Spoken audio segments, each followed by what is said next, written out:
92.1 WROI, WROI-FM.com, streaming audio live, RTC Channel 5. And if you want a video as well as the audio, you can tune in to the First Federal Savings Bank Facebook page. Hey, Tanner, how you doing? Good morning. Doing great, Tom. Good. And you can also say, by doing that, good morning to Mr. Dick Belcher. Good morning. Good morning, Tom. Your name is Tom. It is. Right? It is indeed. It says that on my coffee cup. That's the only way I can remember some days. Okay. Good. Well, welcome back. Thank you. Nice to be here. You. Nice to be here. Not very much, but we. Yeah, I understand. I understand. We have good subs. Yeah. Well, I see Mr. Trump's campaigning. He is. He's back at it. Grand Rapids last night. Grand Rapids last night. He's for motherhood and apple pie and Chevrolets. Taking a victory lap. Yeah, that's right. Okay. State has awarded Fulton County $1 million to improve roads. Good. Wow. Good. Now, did you see that the airline in Iceland filed bankruptcy? Wow. Yeah. Well, who would? That's the name of the airline. Who would name an airline? Wow. Well, it's what, an inexpensive carrier. Yeah. It's not, it's just they had 11 planes. You know you're on the right plane when you see the pilot get out and wind up the rubber band. That's right. You're ready to go. Okay. Well, we got a great weekend coming up. Lots of things going on. Busy time. Lots of sports. You're in charge of weather. Okay. I'll do the best I can. Because Jim Straeter would like to have some good weather. I know he would. For the auction. I know he would. He's pretty demanding when it comes to that. I know. Yeah. Okay. Got a little trivia for you this morning. Okay. What team has the most NCAA tournament appearances without ever reaching a Final Four? Ooh. Is it Missouri, Xavier, or BYU? Wow, that's a good question. All right, Hannah, anything happening in the world of sports? I think there was a couple basketball games last night. Was there? One Maybe game, 4? Yeah, 4, and one Yeah. had a university from West Lafayette in it Yeah. that you and I kind of care about. So. Was it Ivy Tech? The other one. The other one. Yeah. Oh, Black and okay. gold. All right. Yeah. Yeah. Well, we Purdue people, we're walking around this morning with our Feeling pretty chests good, up huh? big. Yeah. Little smiles on our faces this morning. That was something. That was 99-94 overtime win over number 2 seed Tennessee. Yeah, it was a roller coaster. Carson Edwards makes the second free throw, we get 100. Yeah, I mean, he missed quite a few free throws last night. Yeah. The team only shot 48% free throws, but they shot 48% from three-point range. Yeah. So it was an incredible game. It'll be known around Purdue forever as the Ryan Klein game. Right. He had a career high 27 points, and 22 of those came in the second half. And he just got in the zone where shooters sometimes just get in the zone, and it doesn't matter how good of defense you have on them. It just doesn't matter. He'll make it from anywhere. He was incredible, and hopefully they can keep it up tomorrow. They play Virginia in the late game tomorrow. I was surprised to see that because the other game's in Anaheim. So Purdue will be playing at 8:50 tomorrow on TBS against number 1 seed Virginia. Okay. To beat Oregon. Did you say TBS? TBS. TBS, yep. okay. Yeah. So Purdue's first Elite 8 trip since I was 8 years old in 2000. So what kind of chance do we have against Virginia? I think pretty good. Virginia is top 5 in defensive efficiency, but they don't score a lot of points. So if Purdue can get out early, get the tempo running a little bit, I like Purdue's chances. And once again, it's just going to come down to shooting. Back in Lexington, right? Louisville. Louisville, that's what I And meant. so I think it'll be painted black and gold. I think Virginia will have a decent amount. I don't think Oregon would have had hardly any. But it sounded like a real good Purdue crowd there last night. Hopefully they'll come back. Travel down tomorrow. I know I'm planning on heading down tomorrow. Good. So that'll be a good time. Purdue was also in the news, sports related this week for they made their student gate for their football games the Tyler Trent student gate from now on. Pretty cool. That's nice. Memorial dedication they're going to do in memory of Tyler Trent. I thought that was pretty fitting.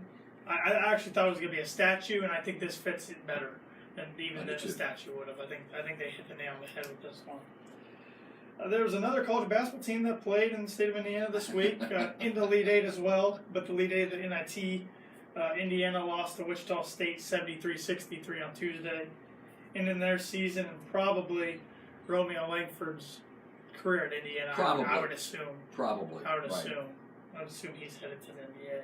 But don't forget the Notre Dame girls. Notre Dame girls are still playing. They are. Sweet They play- 16 bound. Play Saturday. Who did they play? I knew you were going to ask me that, and I know the answer. Because I should have known this too, because I just saw it last Somewhere, night on the yeah. bottom line. I Right. know they beat Michigan State in the second Right. round, so, but they should be a favorite to make the Final Four and try to defend their championship. Baseball's back. Baseball, Opening day was that's yesterday, right, yeah. a little earlier than normal. Started yesterday. Did your Cardinals win? Lost 5-4 to Milwaukee. 5-4. They led that game 4-0. Ugh, that's not a good way to start that's not the year. good. No. Well, Cub fans are happy today. Yeah, they they won are. 12-4 over Texas. A lot of home runs by the Cubs yesterday. Baez had a couple. Not as many as the Dodgers. They had 8 yesterday. Did It'll they be a record really? for opening day. Wow. They had 8 home runs. The Reds won 5-3 over the Pirates, so I know Barron will be happy. He will. And the White Sox lost to Kansas City by a run. So, all right, I got some tidbits this morning. Not a ton. They're sports and entertainment related. On this day in 1984, the Baltimore Colts moved to Indianapolis. Kind of did it overnight. Just packed In up the snow. packed up the trucks In and the snow. out they went. Indianapolis Star this week has had a whole series on that move. Some 40 years ago, Yeah, almost. Yeah. and so it's been interesting to watch some of the Mayflower trucks and all that kind of stuff as they come across. It's hard the to country. imagine the state of Indiana without the Colts. Oh, it At is. least for me. I mean, I've known nothing different. So, on this day in 1987, in front of 93,173 in the Silver Dome in Detroit, they saw Hulk Hogan slam Andre the Giant at WrestleMania 3. That was kind of a pretty big deal back then. Started the whole Hulkamania craze. And today's National Lemon Chiffon Cake Day. Ever had that before? Once or twice. Once or twice. Uh-huh. It's also Smoke and Mirrors Day I like Smoke that. and mirrors. Yeah. Smoke and mirrors, huh? and World Piano Day. Okay. So, Yeah. not all as those. many days today, but still. We have a lot of smoke and mirrors down at First Federal. Okay, some upcoming events. Faith Outreach Center is selling barbecue chicken, pork chops, ribs and potatoes. We're selling all that. All of it. All yeah. that. From 11 to 6 today and tomorrow. Proceeds will fund a Florida mission trip. No, wait a minute. A Florida mission trip? What beach are they going to? I don't know. That's a good question. Okay. We need more information. They're not going to like that. Okay, open swim begins at Rochester Middle School on Monday. Hours will be 6:30 to 8 on Mondays and 3:15 to 4:45 on Thursday through June 13th. Okay. Just a little information. Don't expect people to turn off their radio, but right now on CNBC, Warren Buffett is being interviewed by Becky Quick. Okay. Becky Quick's father is a Rochester High School graduate, and she is Warren's favorite person. Good. Good. He's something else. Also, I hear that our Lieutenant Governor is going to be in town today. Around various places. She is. She gonna stop by here? She is about 20 after 4. Okay, you gonna do it live? We are. All right. Okay. 4:20, Yep. right here. Right about that time. You know. Yeah. Well, you know, politicians Well, they're never on that's- yeah, time, so that's right. we might make it 4:30. Okay, some flowers this morning. Winnemac Coil Spring, Good Oil Company, and Crestling's Cycle Center in Winnemac for receiving Indiana's Half-Century Business Awards. Yeah, congratulations to them. It's nice. Also, congratulations to Elite Dental for their moving into the Cook Building, and Cook Building. they're taking, they're refurbishing that whole thing. It's going to look nice when it's all said and done. Going to be really good. Flowers also to Arrowhead Country Resource Conservation and Development for their grant to the Fulton County Parks of $1,700. Very nice. Bill Walsh was there to take the check. Sure. That's great. Okay, we had a good day. The Dow was up about 90 yesterday. Interest rates continue to drift down a little bit. Are you surprised by that? Yeah. we have an inverted yield curve now on the 3-month versus the 10-year Treasury, and that gets some people a little concerned because there's a recession coming. There's not much difference. In fact, yesterday the 3-year Treasury was 2.41, and the 10-year was 2.38. So, yeah, you only got 3 basis points different there, but there is a difference, and it is negative. Well, is that why there's a little cloud over the economy in late 2019 and into 2020? I guess Okay. we can say so. Okay. All right. Oh, if we say so here, it's got to be true. Yeah. You know. If you heard it or read it, it's just got to be right. true. Lyft did an IPO. They're going to be traded today. They are. And people don't know what Lyft is. Well, they almost got buried by Uber, right? Yeah. But they managed to get through that, and now they're doing an IPO. Also, I heard this morning that the New York legislature passed an ordinance against plastic bags starting May 1st. So in the state of California, you can't get plastic bags, and in the state of New York. So they won't ask you at the grocery, plastic or paper. You have no choice. Well, except some of those are really programmed people, and they'll ask you.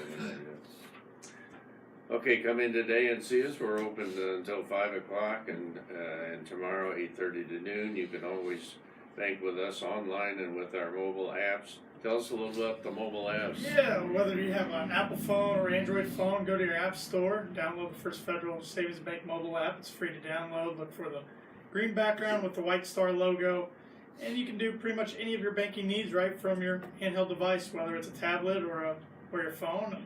You can take pictures of your checks and deposit them right into your account. Sure. We just try to make it as easy as we can for our customers. So the latest and greatest technology. And if by chance your thumbprint quits working, turn your phone off, restart your reset phone. it, turn it back on, it'll come right back up. Yeah. There you go. Thank you for that advice. You're welcome. We offer simple free checking accounts and simply free business checking accounts when you open a new checking account. We got gifts now for different gifts. What do we got? Yeah, it's a Bluetooth speaker. Cool. It's really cool. It's a sleek looking little speaker, wireless, and it sounds really good. So come in and we'll fix you up. Yep. Also, we have got a couple specials on CDs. We got a 12-month CD with a yield of 2.3%, 2.32 APY, $5,000 minimum. We offer commercial lending for businesses. Contact Lending Breeden for more information. Like us on Facebook, follow us on Twitter and Instagram. We're on all those. We're on all those. We're also on LinkedIn, and our handle on Twitter and Instagram is @FFBanking. So, Okay. yes. Borrowers must meet underwriting guidelines. We got to read this. Yeah. Greg will We are a be member of FDIC and an equal housing lender, and our NMLS number is 399927. Now we're legal. Now we're ready to go. Okay, Jim Straeter, welcome. Good morning. Glad to have you here. Glad to be here. How glad are you to be here? Extremely. I'm almost as glad as a Purdue fan. Hey, that's pretty glad. Yeah, pretty glad this morning, yeah. Okay, we got some things happening out at the fairgrounds tomorrow. Tell us about that. Well, listening to the Florida Mission benefit, we might call this Youth Benefit Weekend here There in you go. Fulton County. So we have the 27th FFA consignment auction out at the fairgrounds. That has been a long-term success in service to the community as well as a learning experience for the students. That's one of the things.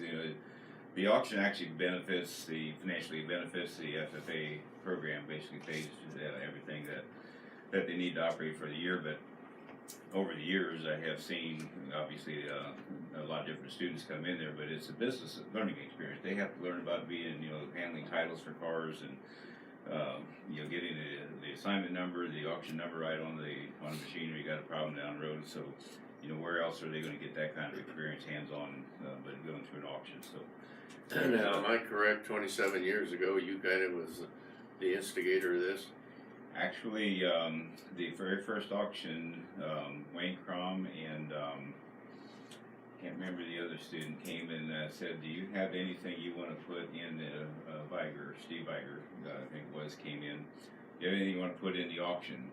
And I don't know about that, so yeah, we put a few things in there. First, the boys were going to be in high school pretty soon and everything, so. Was this the reason they came to you? They saw a lot of junk in your yard there? they saw some stuff that they thought ought to be sold, yes. Okay. It was, junk is a relative term. Right. That's right. So, Yeah. there's, that's one thing about the farm equipment business, and there's always stuff that needs to be moved, and there's one man's treasure.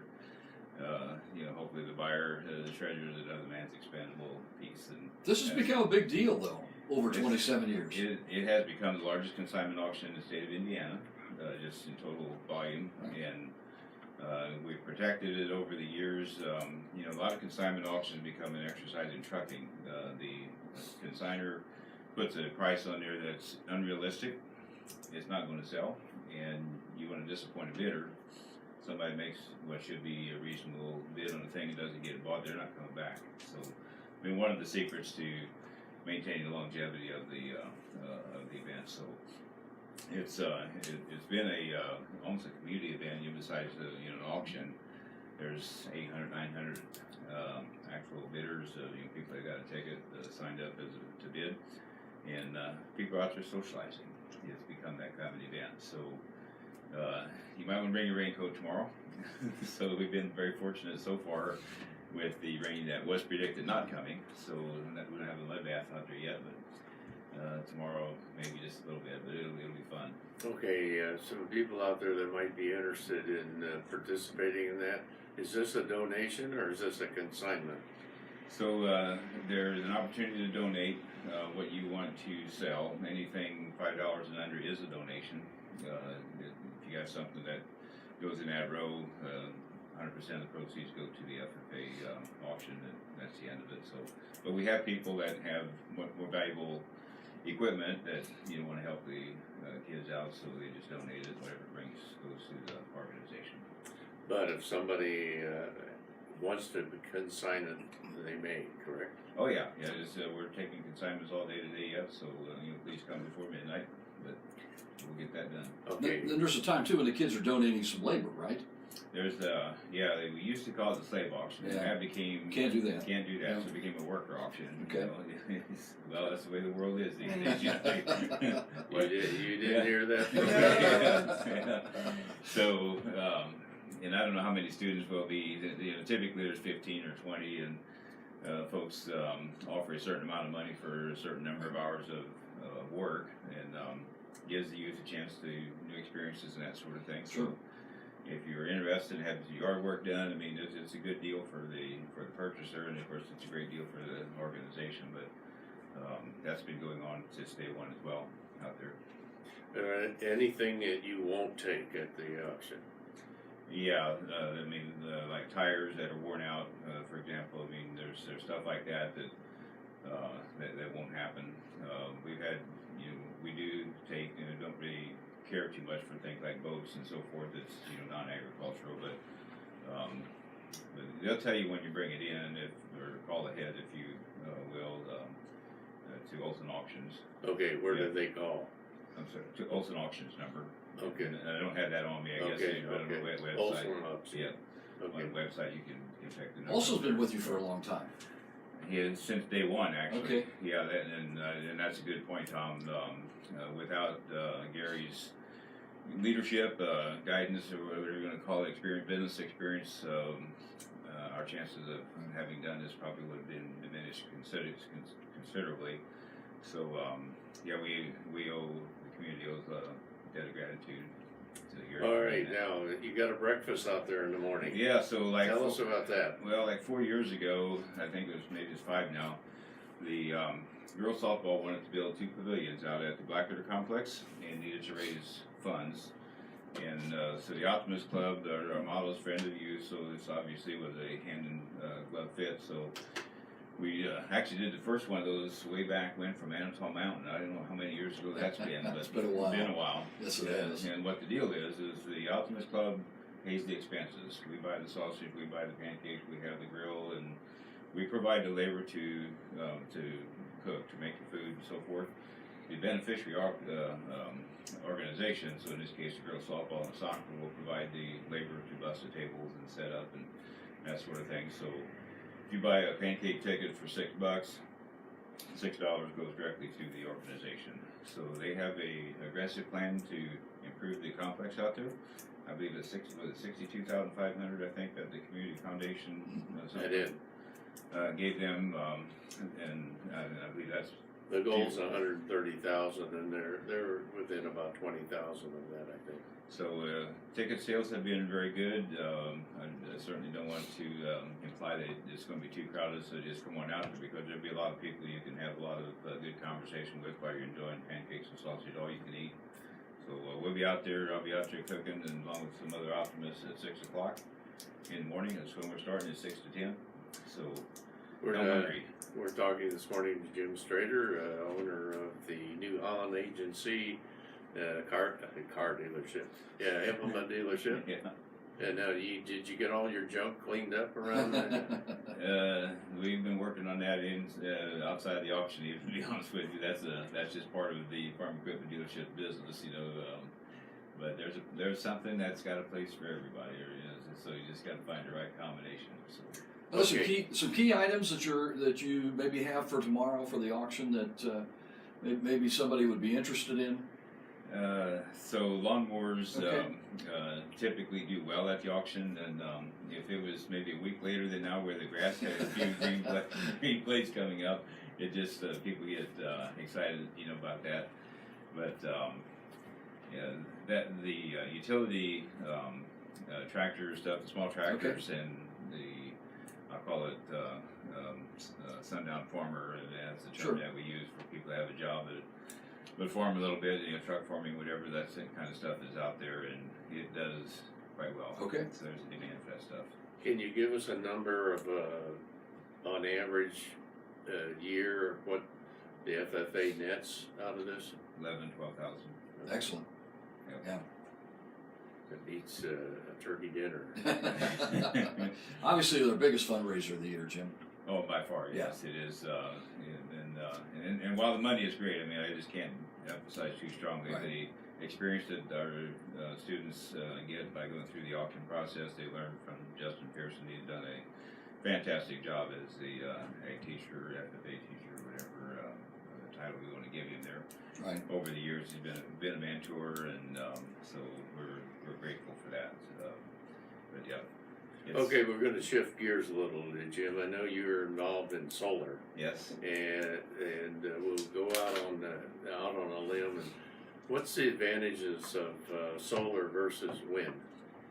So the wind benefits from the economy of scale. So a large windmill is a much different animal, economically speaking, now than a small windmill is. And the big ones will pay, but the small ones really won't. We don't have that kind of wind. Like I have out at my house. And I have at my store, Okay. Same thing. So, well, that's because of the state of Indiana law, right? They had some limitations on that. As far as the net metering goes, yeah, there's just a lot of things to talk about as far as policy goes with renewables, and the fight continues not only in Indiana but elsewhere as well. I was in Illinois yesterday, put on a solar meeting, and just different states, same story. But solar is linearly scalable. So what that means is you could buy a system with only 10 panels, or you could buy one with 10,000. The payback would be the same. It's works that way. So solar costs have come down so much that it has trumped wind as the key renewable.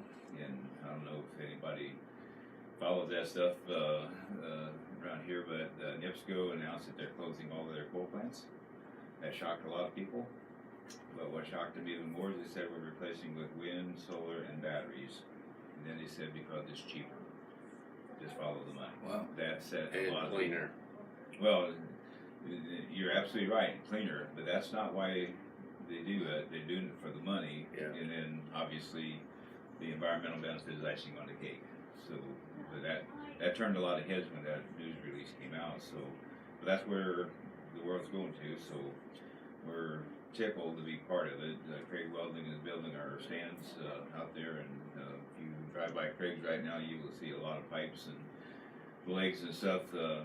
Chris said yesterday you got to get a load up to galvanize. We haven't even room to walk around here anymore. So, Is there a misconception about solar though? Because one would think in the state of Indiana, we don't have that many sunny days, and so therefore, is solar really a workable thing?